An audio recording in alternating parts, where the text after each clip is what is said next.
Samsung ने Galaxy F62 में क्या दिए हैं स्पेशल फीचर्स, आज इस वीडियो में डिस्कस करेंगे। सबसे पहले कंट्रोल पैनल के फीचर्स डिस्कस करेंगे, उसके बाद सेटिंग्स के फीचर्स डिस्कस करेंगे और फाइनली मैं आपको कैमरा के स्पेशल फीचर्स बताऊंगा Galaxy F62 के। तो सबसे पहला फीचर आपको कंट्रोल पैनल में देखने को मिलता है टॉर्च इंटेंसिटी का। जब आप कंट्रोल पैनल में टॉर्च आइकन को क्लिक करते हो तो आप टॉर्च की इंटेंसिटी यानी कि ब्राइटनेस को बढ़ा भी सकते हो और कम भी कर सकते हो। अगला फीचर आपको लिंक टू विंडोज का देखने को मिलता है कंट्रोल पैनल में। इस फीचर को यूज करके आप अपने फोन की स्क्रीन को अपने विंडोज के कंप्यूटर की स्क्रीन पे देख सकते हो। यानी कि अगर आपके फोन पे कोई मैसेजेस आया है तो आप अपने विंडोज कंप्यूटर की स्क्रीन से रिप्लाई कर सकते हो। आप विंडोज कंप्यूटर की स्क्रीन से अपने फोन की कोई भी एप्स को यूज कर सकते हो, सोशल मीडिया को यूज कर सकते हो, ईमेल्स भेज सकते हो, फोटोज देख सकते हो और यहां तक कि अगर आपके फोन पे कोई कॉल आया है तो आपको अपनी पॉकेट से फोन को निकालने की जरूरत नहीं है। आप विंडोज कंप्यूटर की स्क्रीन पे अपनी कॉल्स को रिसीव भी कर सकते हो और बात भी कर सकते हो। कंट्रोल पैनल पे आपको स्क्रीन रिकॉर्डर का फीचर देखने को मिलता है। इस फीचर को यूज करके आप अपने फोन की स्क्रीन को कुछ भी चीज के लिए रिकॉर्ड कर सकते हो। स्मार्ट व्यू फीचर के बारे में सुना है? अगर आप अपने फोन की स्क्रीन को किसी और डिवाइस में देखना चाहते हो तो आप इस फीचर को यूज करके देख सकते हो। इसको स्क्रीन मिररिंग के नाम से भी जाना जाता है। अगर आप अपने फोन की स्क्रीन को अपने टीवी में देखना चाहते हो तो आप स्मार्ट व्यू फीचर को कंट्रोल पैनल पे यूज करके देख सकते हो। अगर आप अपने फोन के कॉल्स या मैसेजेस को किसी और डिवाइस में रिसीव करना चाहते हो तो आपको कंट्रोल पैनल में calls and text on other devices का फीचर देखने को मिलता है, जिसको यूज करके आप अपने फोन के मैसेजेस या कॉल्स को किसी और डिवाइस यानी कि गैलेक्सी वॉच, टैबलेट या स्पीकर में रिसीव कर सकते हो। इस फोन में आपको डार्क मोड का फीचर देखने को मिलता है और क्योंकि Galaxy F62 में आपको सुपर एमोलेड डिस्प्ले मिलता है इसलिए डार्क मोड बहुत ही सुंदर दिखता है। या तो डार्क मोड को यूज करने के लिए आप डायरेक्टली कंट्रोल पैनल में जो डार्क मोड का आइकन है उसे क्लिक करके स्विच ऑन कर सकते हो, या फिर आप सेटिंग्स में डिस्प्ले पे क्लिक करके जो आपको डार्क मोड का ऑप्शन देखने को मिलता है उस पर क्लिक करके आप डार्क मोड को अपने फोन में यूज कर सकते हो।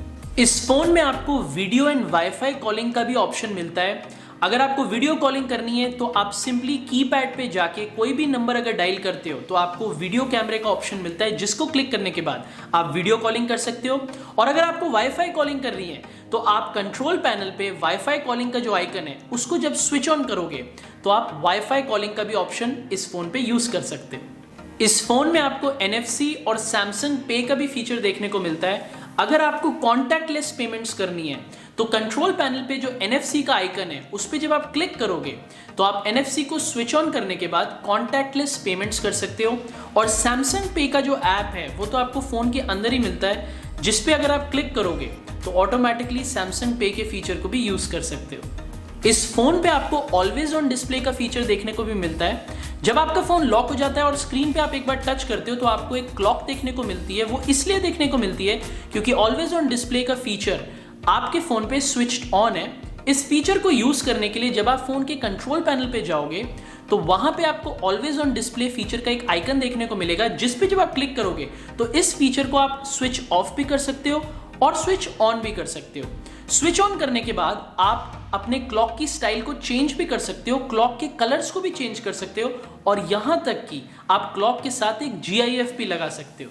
इस फोन में आपको लॉक स्क्रीन विजेट का भी फीचर देखने को मिलता है, यानी कि जब आपका फोन लॉक हो जाता है और आप स्क्रीन पे एक बार टच करते हो तो आपको एक क्लॉक देखने को मिलती है। लेकिन अगर क्लॉक के साथ आपको दिन के मौसम के बारे में जानना है या आपके फोन पे कोई म्यूजिक चल रहा है उसकी डिटेल्स जाननी है या फिर कोई आपने अलार्म फिक्स कर रखा है उसकी इंफॉर्मेशन के बारे में जानना है तो इन सब विजेट्स को भी आप क्लॉक के साथ देख सकते हो। इस फीचर को एक्टिवेट करने के लिए आपको फोन की सेटिंग्स पे लॉक स्क्रीन पे क्लिक करना पड़ेगा, जहां पे आपको एक विजेट्स का ऑप्शन मिलेगा, जिसको जब आप सिलेक्ट करोगे तो आपको जो जो विजेट्स अपनी लॉक स्क्रीन पे देखनी है उन सबको आप सिलेक्ट कर सकते हो। इस फोन में आपको डॉल्बी एटमॉस का भी फीचर देखने को मिलता है, जिसकी वजह से आपको फोन की साउंड की क्वालिटी में बहुत इंप्रूवमेंट देखने को मिलेगी। लेकिन इस फीचर को आप फोन के स्पीकर्स के साथ यूज नहीं कर सकते। अगर आपको ये फीचर यूज करना है तो आपको ईयरफोन्स या ब्लूटूथ ईयरफोन्स का इस्तेमाल करना पड़ेगा। इस फीचर को स्विच ऑन करने के लिए आप डायरेक्टली कंट्रोल पैनल पे जो डॉल्बी एटमॉस का आपको आइकन दिखेगा, जिस पे जब आप क्लिक करोगे ईयरफोन्स को अपने फ़ोन के साथ लगा के यूज़ कर सकते हो। और साथ में आपको इक्वलाइज़र का भी फीचर देखने को मिलता है, जिसकी वजह से आप अपने फ़ोन के म्यूज़िक आउटपुट को जैसे चाहो वैसे कस्टमाइज़ भी कर सकते हो। इस फ़ोन में आपको सेपरेट ऐप साउंड का भी फीचर देखने को मिलता है, जिसकी वजह से आप एक पर्टिकुलर ऐप की साउंड को किसी और डिवाइस में प्ले कर सकते हो। इस फीचर को यूज़ करने के लिए आपको फ़ोन की सेटिंग्स में साउंड्स एंड वाइब्रेशंस पे जाना पड़ेगा, जहां पे आपको सेपरेट ऐप साउंड का एक ऑप्शन दिखेगा, जिस पे जब आप क्लिक करोगे तो आपको इस फीचर को स्विच ऑन करना पड़ेगा। अगर आप अपने फ़ोन को बहुत टाइम के लिए यूज़ करते हो या रीडिंग बहुत ज़्यादा करते हो अपने फ़ोन पे और आपको ये डर है कि आपकी आंखें डैमेज हो जाएंगी, तो आपको आई कंफर्ट शील्ड का एक फीचर देखने को मिलता है इस फ़ोन में। इस फीचर को स्विच ऑन करने के लिए आप जब फ़ोन के कंट्रोल पैनल पे जाओगे तो वहाँ पे आपको आई कंफर्ट शील्ड का एक आइकन दिखेगा, जिस पे जब आप क्लिक करोगे तो ऑटोमेटिकली आप कलर टेम्परेचर को एडजस्ट कर सकते हो, थोड़ा येलोइश कर सकते हो, और अगर नहीं करना चाहते तो एडजस्ट कर सकते हो, ताकि आपका जो फ़ोन है वो ब्लू लाइट बहुत ज़्यादा आपकी आंखों में ना फेंके और आपकी आईज डैमेज ना हो। इस फ़ोन के कंट्रोल पैनल पे आपको लाइव कैप्शंस का एक फीचर देखने को मिलता है, जिसकी वजह से अगर आपके फ़ोन पे आप कोई लाइव वीडियो देख रहे हो या यूट्यूब पे कोई वीडियो देख रहे हो जो आपको समझ नहीं आ रही और उसके नीचे कोई सबटाइटल्स भी नहीं है, तो अगर आप लाइव कैप्शन के फीचर को अपने फ़ोन पे इनेबल करोगे तो ऑटोमेटिकली आपका फ़ोन वीडियो के नीचे सबटाइटल्स को बना देगा। इस फ़ोन के नोटिफिकेशन पैनल को जब आप एक बार स्क्रॉल करोगे तो आप नोटिस करोगे कि आपको ब्राइटनेस एडजस्ट करने का ऑप्शन नहीं मिलेगा, और जब आप दूसरी बार स्क्रॉल करोगे तो आपको ब्राइटनेस एडजस्ट करने का ऑप्शन मिलता है। लेकिन अगर आप इसे चेंज करना चाहते हो तो ऊपर नोटिफिकेशन पैनल पे जो आपको 3 डॉट्स दिख रही हैं उस पर जब आप क्लिक करोगे तो आपको क्विक पैनल लेआउट का एक ऑप्शन मिलेगा, जिस पे जब आप क्लिक करोगे तो आपको show brightness on top before notifications का ऑप्शन देखने को मिलेगा, जिसको जब आप स्विच ऑन कर दोगे उसके बाद जब आप अपने नोटिफिकेशन पैनल को फिर से स्क्रॉल करोगे तो आप जब पहली बार में स्क्रॉल करोगे तो आपको ब्राइटनेस एडजस्ट करने का ऑप्शन मिल जाएगा। दोस्तों, बहुत बार ऐसा होता है कि हमारे फ़ोन पे नोटिफिकेशंस आती हैं और गलती से हम स्वाइप कर देते हैं, क्लियर कर देते हैं और उसके बाद हम उन्हें देख नहीं पाते। लेकिन इस फ़ोन में आपको नोटिफिकेशन हिस्ट्री का एक फीचर देखने को मिलता है, जिस फीचर की वजह से अगर आपने गलती से कोई नोटिफिकेशन को स्वाइप कर दिया है और आप फिर से देखना चाहते हो, आप फिर से देख सकते हो। इस फीचर को एनेबल करने के लिए आपको फ़ोन के नोटिफिकेशन पैनल को एक बार स्क्रॉल करना पड़ेगा। ऊपर जो आपको 3 डॉट्स मिलेंगी उन पे जब आप क्लिक करोगे तो आप स्टेटस बार के ऑप्शन को क्लिक करना। उस पर क्लिक करने के बाद आपको नोटिफिकेशन हिस्ट्री का एक ऑप्शन मिलेगा, जिस पे जब आप जाओगे तो आप इस फीचर को स्विच ऑन करके यूज़ कर सकते हो। और अगर गलती से आपने कोई भी नोटिफिकेशन अपने फ़ोन से स्वाइप कर दी, क्लियर कर दी और फिर से देखना चाहते हो, तो 24 घंटे में जो नोटिफिकेशंस आपके फ़ोन में आई हैं वो सब आपको यहाँ पे देखने को मिलेंगी। नोटिफिकेशन हिस्ट्री के नीचे आपको एक फ्लोटिंग नोटिफिकेशंस का फीचर देखने को मिलेगा। इसको जब आप सिलेक्ट करोगे तो आपको स्मार्ट पॉपअप व्यू को सिलेक्ट करना पड़ेगा। इस फीचर की वजह से अगर कोई भी नोटिफिकेशन आप एक पॉपअप स्टाइल में देखना चाहते हो तो इस स्टाइल में आप देख सकते हो, लेकिन आपको उन एप्लीकेशंस को सिलेक्ट करना पड़ेगा जिनकी नोटिफिकेशंस को आप पॉपअप स्टाइल में देखना चाहते हो। यूजुअली इस पर्टिकुलर फीचर को आपके फ़ोन पे अगर कोई मैसेजेस आते हैं या व्हाट्सएप के कोई मैसेजेस आते हैं, उनके लिए अगर आप यूज़ करते हो तो आपके लिए बहुत अच्छा रहेगा। इस फ़ोन के नोटिफिकेशन पैनल पे आप 2 बटन्स को नोटिस करोगे, मीडिया और डिवाइसेस। मीडिया के बटन से आप अपने फ़ोन के मीडिया को कंट्रोल कर सकते हो, और डिवाइसेस के बटन से अगर आपके फ़ोन से कोई स्मार्ट डिवाइसेस कनेक्टेड हैं तो उनको कंट्रोल कर सकते हो। लेकिन अगर आप इन बटन्स को अपने नोटिफिकेशन पैनल पे नहीं चाहते तो इनको हटा भी सकते हो। इनको हटाने के लिए आपको नोटिफिकेशन पैनल के ऊपर पे जो 3 डॉट्स दिख रही हैं उन पे जब आप क्लिक करोगे, क्विक पैनल लेआउट को सिलेक्ट करना पड़ेगा।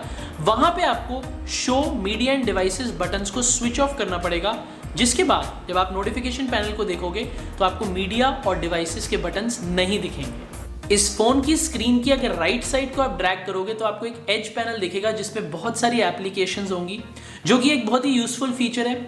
लेकिन अगर आप पैनल के नीचे सेटिंग्स पे क्लिक करोगे तो आपको डिफरेंट टाइप्स की एज पैनल देखने को मिलेगी, जिनको आप सिलेक्ट करके अपनी स्क्रीन पे यूज़ कर सकते हो, जैसे टूल्स, पीपल, टास्क, वेदर।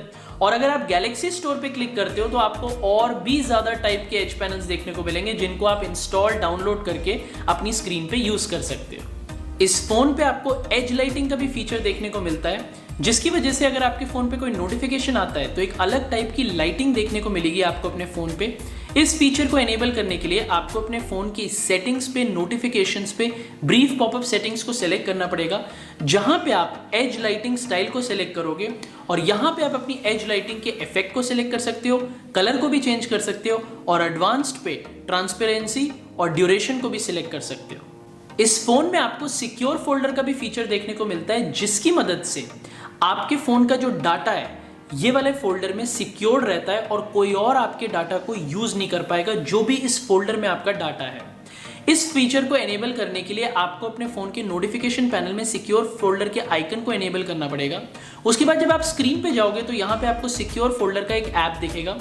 इस फोल्डर को जब आप क्लिक करोगे उसके बाद जो भी फोटोज, जो भी एप्लीकेशंस और जो भी डाटा आप इस फोल्डर में रखोगे वो सिक्योर रहेगा, पासवर्ड प्रोटेक्टेड रहेगा और कोई और आपकी परमिशन के बिना आपके फोन में इस फोल्डर की सारे डाटा को यूज नहीं कर पाएगा। सिक्योर फोल्डर के अंदर आपको एक फीचर देखने को मिलता है क्विक स्विच का। इस फीचर से आप एक ऐप को नॉर्मल मोड और सिक्योर फोल्डर मोड में यूज कर सकते हो। समझ लो आप एक ऐप को सिक्योर फोल्डर मोड में यूज कर रहे हो और आपके सामने कोई आ जाता है, लेकिन आप उसे दिखाना नहीं चाहते कि आप कौन सी ऐप को यूज कर रहे हो सिक्योर फोल्डर में। तो आप जब पावर बटन पे 2 बार क्लिक करोगे तो ऑटोमेटिकली आपका फोन सिक्योर फोल्डर मोड से नॉर्मल मोड की ऐप में आ जाएगा और सामने वाला जो बंदा है उसे पता नहीं चल पाएगा कि आप क्या ऐप यूज कर रहे थे सिक्योर फोल्डर में। इस फीचर को एनेबल करने के लिए आपको सिक्योर फोल्डर के ऊपर जो 3 डॉट्स दिखती हैं उन पे क्लिक करना पड़ेगा, वहां पे सेटिंग्स पे जाना पड़ेगा। उसके बाद क्विक स्विच को आप सिलेक्ट करोगे और साइट की सेटिंग्स को चेंज करके quick switch to secure folder को सिलेक्ट कर लोगे। उसके बाद आप ये फीचर यूज कर सकते हो। सिक्योर फोल्डर के अंदर आपको एक और फीचर देखने को मिलता है कंटेंट सजेशन का। इस फीचर की मदद से जो भी आपके फोन का सिक्योर फोल्डर का कंटेंट है फोन आइडेंटिफाई कर लेता है और अगर 2-3 दिन के बाद आप सिमिलर कंटेंट को अपने फोन में और डालते हो तो आपका फोन आपको सजेस्ट ऑटोमेटिकली कर देता है कि ये जो सिमिलर कंटेंट आपने डाला है इसको भी आप सिक्योर फोल्डर में कैसे अरेंज कर पाओ। समझ लो मैंने अपनी कुछ फोटोज को अपने फोन के सिक्योर फोल्डर में रखा हुआ है, तो कंटेंट सजेशन का फीचर मेरे फेस को आइडेंटिफाई कर लेता है फोटोज में से और अगर 2-3 दिन के बाद मैं अपनी और फोटोज को अपने फोन में डालता हूँ तो ये वाला जो फीचर है मेरी फोटोज को रिकॉग्नाइज कर लेता है और मुझे ये सजेस्ट करता है कि मैं अपनी जो नई फोटोज मैंने फोन में डाली हैं उनको भी सिक्योर फोल्डर में अरेंज कर लूँ और सेफली रख लूँ। इस फोन में आपको ऑटोमेटिक कॉल रिकॉर्डिंग का भी फीचर देखने को मिलता है, जिसकी मदद से जो भी आपके फ़ोन में कॉल्स आती है आपका फ़ोन ऑटोमेटिकली उन सब कॉल्स को रिकॉर्ड कर लेता है। इस फीचर को एनेबल करने के लिए आप फ़ोन के कीपैड पे जाओगे जहां पे हम नंबर डायल करते हैं। ऊपर आपको 3 डॉट्स दिखेगी जहां पे जब आप क्लिक करोगे आप कॉल सेटिंग्स पे जाओगे, वहां पे रिकॉर्ड कॉल्स पे क्लिक करोगे और ऑटो कॉल रिकॉर्ड्स फीचर को स्विच ऑन कर दोगे। कॉल सेटिंग्स में आपको एक और फीचर देखने को मिलता है कॉल बैकग्राउंड का। इस फीचर को अगर आप यूज़ करते हो तो जब आपके फ़ोन पे कोई कॉल आता है तो आपके फ़ोन का जो स्क्रीन का लेआउट है या बैकग्राउंड है वो आपको डिफरेंट टाइप पे देखने को मिलेगा। तो कॉल सेटिंग्स पे जब आप कॉल बैकग्राउंड पे क्लिक करोगे आपको डिफरेंट लेआउट्स मिलेंगे, उनको आप सेलेक्ट कर सकते हो और आपको डिफरेंट बैकग्राउंड्स भी देखने को मिलेंगे जिनको आप सेलेक्ट करके अपनी कॉल की स्क्रीन में यूज़ कर सकते हो। कॉल सेटिंग्स में आपको एक और फीचर देखने को मिलता है call display while using apps. Usually जब आपको कोई कॉल आता है तो आपको फुल स्क्रीन डिस्प्ले दिखता है कॉल का, लेकिन अगर आप कोई ऐप यूज़ कर रहे हो और आप नहीं चाहते कि आपको फुल स्क्रीन डिस्प्ले दिखे कॉल का, आप चाहते हो सिर्फ आपको एक पॉपअप दिखे, तो इस फीचर से आप उसे चेंज कर सकते हो। और अगर आप कोई गेम खेल रहे हो और आप पॉपअप नहीं मिनी पॉपअप का डिस्प्ले देखना चाहते हो अपने कॉल का, तो आप उसको भी सिलेक्ट कर सकते हो। इस फ़ोन में आपको डायरेक्ट वाईफाई टेथरिंग का भी फीचर देखने को मिलता है। इस फीचर की मदद से अगर आप अपने फ़ोन के वाईफाई को स्विच ऑन करके रखते हो और मोबाइल हॉटस्पॉट को स्विच ऑन करते हो तो आपका वाईफाई जो है वो स्विच ऑफ नहीं होता।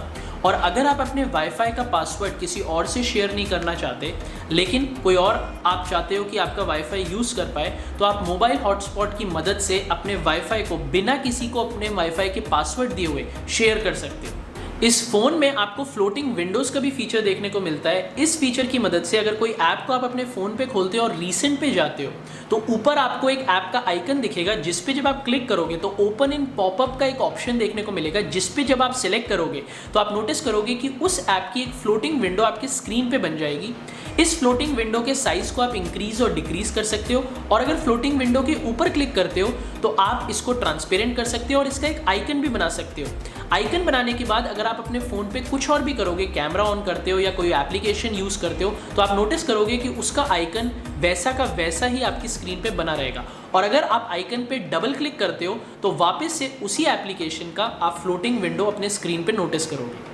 इस फोन में आपको बिक्सबी सपोर्ट का भी फीचर देखने को मिलता है। जैसे गूगल का है गूगल असिस्टेंट, वैसे सैमसंग का है बिक्सबी असिस्टेंट। इस फीचर को यूज करने के लिए जब आप अपने फोन के पावर बटन को लॉन्ग प्रेस करोगे तो ऑटोमेटिकली बिक्सबी असिस्टेंट आपके फोन में खुल जाएगा। इसके सारे फीचर्स को अपडेट करने के बाद आप बिक्सबी को यूज कर सकते हो। इस फोन में आपको हाइड ऐप्स का भी फीचर देखने को मिलता है। इस फीचर की मदद से आप अपने फोन की किसी भी ऐप को हाइड कर सकते हो, छुपा सकते हो। इस फीचर को यूज करने के लिए आपको अपनी होम स्क्रीन पे लॉन्ग टैप करना पड़ेगा, उसके बाद सेटिंग्स पे क्लिक करना पड़ेगा। वहां पे आपको हाइड ऐप्स का एक ऑप्शन दिखेगा, जिस पे जब आप क्लिक करोगे तो आप उन सब ऐप्स को सिलेक्ट कर सकते हो जिनको आप हाइड करना चाहते हो। जिन भी ऐप्स को आप सिलेक्ट करते हो उसके बाद जब आप वापस स्क्रीन पे जाओगे, ऐप ड्रॉट पे जाओगे तो वो ऐप्स अब आपको नहीं दिखेंगी। और अगर उन ऐप्स को आपको फिर से यूज करना है तो आपको इसी तरीके से सेटिंग्स पे हाइड ऐप्स पे जाके उन ऐप को अनहाइड करना पड़ेगा, तब आप उस ऐप को यूज कर पाओगे। इस फोन में आपको जेस्चर नेविगेशन का भी फीचर देखने को मिलता है। जो बटन्स आपको स्क्रीन के नीचे की साइड में दिखते हैं, अगर आप चाहते हो कि आपको ये बटन्स ना दिखें और आप जेस्चर से सारे फ़ोन को ऑपरेट करो तो आप सेटिंग्स डिस्प्ले में नेविगेशन बार में जाओगे और यहाँ पे आप देख सकते हो कि आप बिना बटन्स की ऑप्शन को सेलेक्ट कर सकते हो, जेस्चर नेविगेशन को, और आप बटन के ऑर्डर को भी चेंज कर सकते हो। इस फोन में आप वॉलपेपर्स, थीम्स, आइकन्स को भी चेंज कर सकते हो। इस फीचर को यूज करने के लिए आपको फोन की सेटिंग्स पे थीम्स पे क्लिक करना पड़ेगा और आप देखोगे एक पूरा थीम स्टोर खुल जाएगा जहां पे आपको डिफरेंट काइंड के वॉलपेपर्स, थीम्स और आइकन्स देखने को मिलेंगे। जो भी आपको पसंद है वॉलपेपर और थीम, उसको आप डायरेक्टली इंस्टॉल कर सकते हो।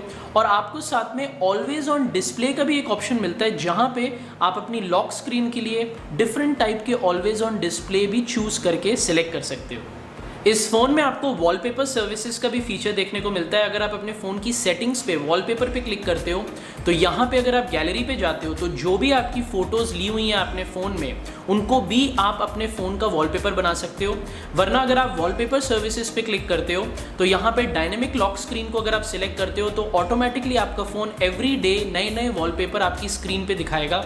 और अगर आप ग्लैंस ऑन सैमसंग को सिलेक्ट करते हो तो आपके वॉलपेपर पे लेटेस्ट न्यूज़ भी ये फ़ोन दिखाएगा। तो डिफरेंट काइंड्स के वॉलपेपर आप इस पर्टिकुलर फीचर से अपने फ़ोन पे यूज़ कर सकते हो।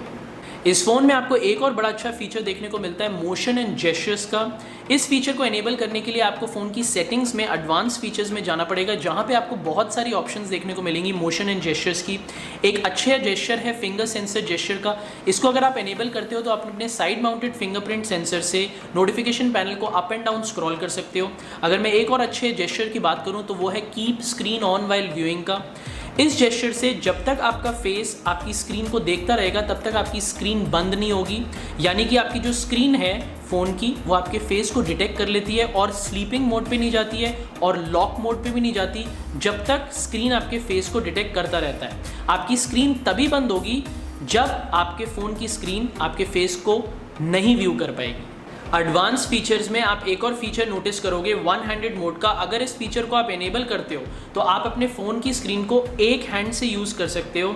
आप अपनी होम स्क्रीन को अगर डबल टैप करते हो तो आप नोटिस करोगे कि आपकी स्क्रीन अब छोटे साइज़ की बन जाती है और आप इसका साइज़ भी बढ़ा सकते हो, आप इसकी पोजीशन भी चेंज कर सकते हो। और अगर ब्लैंक स्क्रीन पे आप डबल टैप करते हो तो वापस आपकी स्क्रीन वन हैंडेड से फुल स्क्रीन बन जाती है। एडवांस फीचर्स में आपको एक और फीचर देखने को मिलता है ड्यूल मैसेंजर का। इस फीचर की मदद से आपकी जितनी भी मैसेजिंग की ऐप्स हैं जैसे व्हाट्सएप, स्नैपचैट, इंस्टाग्राम, इसकी आप एक सेकंड कॉपी बना सकते हो, जैसे कि क्लोन ऐप बना सकते हो और उसमें आप अपना सेकंड अकाउंट खोल के यूज़ कर सकते हो। इस फीचर को यूज़ करने के लिए आपको फ़ोन की सेटिंग्स में एडवांस फीचर्स में जाना पड़ेगा जहाँ पे आपको एक ड्यूल मैसेंजर का ऑप्शन दिखेगा जिस पे जब आप क्लिक करोगे तो आप इस फीचर को एनेबल कर सकते हो और उन सब ऐप्स को सेलेक्ट कर सकते हो जिन ऐप्स का आप एक क्लोन ऐप, कॉपी ऐप बना के सेकेंड अकाउंट यूज़ करना चाहते हो। इस फ़ोन में आपको बहुत सारे कैमरा फीचर्स देखने को मिलते हैं। अगर फ़ोन की होम स्क्रीन पे आप कैमरा आइकन पे क्लिक करते हो, मोर पे जाते हो तो आप देख सकते हो कि फ़ोटोज़ और वीडियोज़ रिकॉर्ड करने के लिए कितनी सारी आपको ऑप्शंस मिलती हैं इस फ़ोन में। फूड फोटोग्राफी के लिए फूड मोड, नाइट फोटोग्राफी के लिए नाइट मोड, मैक्रो फोटोग्राफी के लिए मैक्रो मोड मिलता है। अगर आपको स्लो मोशन में वीडियोज़ रिकॉर्ड करनी है तो स्लो मोशन मोड, यहाँ तक कि सुपर स्लो मोशन का भी मोड मिलता है आपको इस फ़ोन में। अगर आपको पोर्ट्रेट फोटोग्राफी का शौक है तो पोर्ट्रेट मोड मिलता है और अगर वीडियो वीडियो रिकॉर्ड करनी है पोर्ट्रेट में तो पोर्ट्रेट वीडियो रिकॉर्डिंग का मोड मिलता है। अगर आप एक प्रोफेशनल फोटोग्राफर हो तो प्रो मोड आपको मिलता है फोटोग्राफी के लिए और प्रो वीडियो का मोड मिलता है वीडियोस रिकॉर्ड करने के लिए। तो आप देख सकते हो कि सैमसंग ने कितने सारे फोटो और वीडियो रिकॉर्डिंग के फीचर्स दे रखे हैं इस फोन में। इस फोन में आपको बर्स्ट शूट और GIF क्रिएट करने का भी फीचर मिलता है। अगर फोन के कैमरा के शटर बटन को आप स्वाइप डाउन करोगे तो फोन जो है वो बर्स्ट फोटोज क्लिक करता है। और अगर आपको GIF क्रिएट करना है तो ऊपर आपको सेटिंग्स पे जाना पड़ेगा, जहां पे swipe down shutter button to create GIF आपको सिलेक्ट करना पड़ेगा। उसके बाद जब आप कैमरा के शटर बटन को नीचे स्वाइप करोगे तो अब जो आपका कैमरा है वो एक GIF क्रिएट करेगा। कैमरा की सेटिंग्स में आपको एक और फीचर देखने को मिलता है शूटिंग मेथड्स का। इस फीचर को अगर आप सिलेक्ट करते हो तो आप डिफरेंट तरीकों से अपने कैमरा से शूट कर सकते हो। जैसे फ्लोटिंग शटर बटन को अगर आप इनेबल करते हो तो एक और शटर बटन की कॉपी आपके स्क्रीन पे बन जाएगी और आप उसे स्क्रीन पे कहीं पे भी रख सकते हो और अपने कैमरा से कैप्चर कर सकते हो एक फोटो या वीडियो। और अगर आप वॉइस कमांड से शूट करना चाहते हो तो वॉइस कमांड्स को इनेबल कर सकते हो। और अगर आप पाम बटन से शूट करना चाहते हो या कैप्चर करना चाहते हो कोई सेल्फी या फोटो तो वो भी कर सकते हो। पाम को आप कैमरा के सामने लाओगे और ऑटोमेटिकली आपका जो कैमरा है वो आपकी फोटो को कैप्चर करता है। और फाइनली दोस्तों, जो लास्ट फीचर मैं आपको बताना चाहूँगा इस पर्टिकुलर फ़ोन का वो है रिसाइकल बिन फॉर फाइल्स का। जो माई फाइल्स डिफ़ॉल्ट ऐप इस फ़ोन में आपको मिलती है, अगर आप उस पर क्लिक करते हो और ऊपर 3 डॉट्स पे जाते हो तो वहाँ पे आपको एक रिसाइकल बिन का ऑप्शन मिलेगा। रिसाइकल बिन में वो सारी फाइल्स आपको देखने को मिलेंगी जो आप अपने फ़ोन से डिलीट कर देते हो। 30 दिन तक वो फाइल्स इस पर्टिकुलर रिसाइकल बिन में रहेंगी, जिसके बाद वो फाइल्स ऑटोमेटिकली डिलीट हो जाएंगी। लेकिन अगर आप रिसाइकल बिन से भी परमानेंटली डिलीट करना चाहते हो फाइल्स को तो आप ऑटोमेटिकली रिसाइकल बिन से भी कंप्लीटली डिलीट कर सकते हो। तो दोस्तों बस यही थे वो सारे स्पेशल फीचर्स जो सैमसंग ने गैलेक्सी F62 में डाले हैं। आपको ये वीडियो कैसी लगी मुझे ज़रूर बताना। अगर आपको ये वीडियो पसंद आई तो अपने दोस्तों के साथ लाइक और शेयर करना मत भूलना। मेरी वीडियोस देखने का अगर आपको शौक है तो चैनल को सब्सक्राइब करना मत भूलना। कौन सा फीचर आपको सबसे ज़्यादा पसंद आया नीचे कमेंट सेक्शन में ज़रूर बताना। अब मैं आपको अगली वीडियो में मिलूंगा, तब तक के लिए बाय बाय।